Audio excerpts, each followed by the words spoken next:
অৰ্থাৎ বেলবুঠন আৰু বেলবুঠনৰ কাৰণে আমি আহি আছোঁ যাৰ ঘৰত আচলতে বেলগছ আছে তাতে যদি জুৰীয়া বেল মানে এডাল ঠাৰিতে দুটা বেল লগা যদি বেল থাকে তেওঁলোকৰ ঘৰৰ পৰা সেই বেল দুটা আদৰি লৈ যোৱা হয় পূজা অৰ্চনা কৰি গতিকে আমাৰ মন্দিৰৰ ওচৰতে থকা এঘৰৰ পৰা আমি এয়া বেলবুঠনৰ বাবে আহিলোঁ এয়া মই আৰু সকলোবোৰ এতিয়া আমি পূজাৰ বাবে ৰখি আছোঁ আৰু বেলটো গছৰ পৰা এয়া পাৰি আনিলে আৰু এয়া দেখিছে নহয় এডাল ঠাৰিতে হোৱা দুটা বেল আৰু সেই বেল দুটা এতিয়া তেওঁলোকৰ ঘৰতে বেলগুৰিত পূজা কৰিব পূজা কৰাৰ পিছতে তেওঁলোকৰ পৰা আমি সেই বেল দুটা আদৰি লৈ গৈ মন্দিৰত আকৌ পূজা অৰ্চনা কৰা হ'ব সেয়াই হয় আচলতে ষষ্ঠীৰ বেলবুঠন হয়তো বহুখিনি নাজানো অভিজ্ঞসকলে জনাব কমেণ্ট কৰি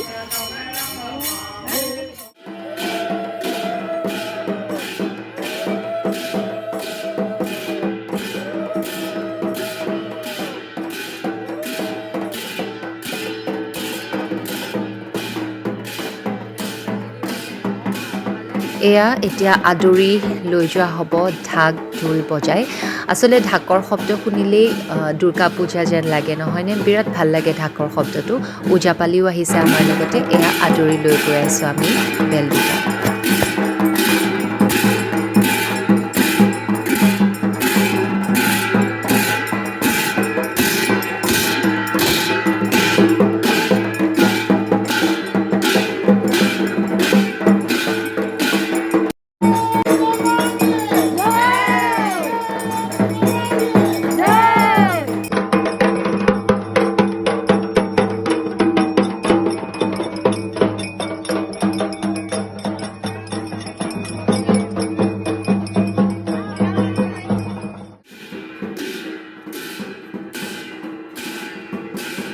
এয়া আকৌ আমি আহি মন্দিৰ পালোঁ সেয়া আমাৰ দেৱী মা এয়া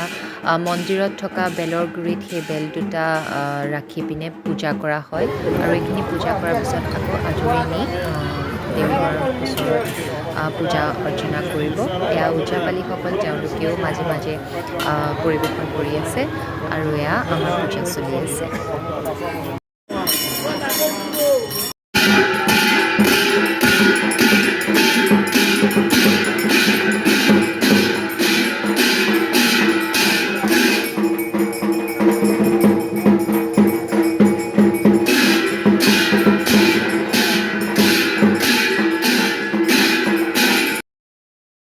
আৰু এয়া আমাৰ কমিটিৰ বয়োজ্যেষ্ঠসকল তেওঁলোকেও এয়া বহি আছে পূজাস্থলীত আৰু সকলোবোৰ পূজা খুব ধুনীয়াকৈ আচলতে আজি ষষ্ঠীৰ যি বেলবুঠনৰ পূজা হয় খুব ধুনীয়াকৈ সম্পন্ন হৈছে এয়া আমাৰ মিনু খুৰী দেই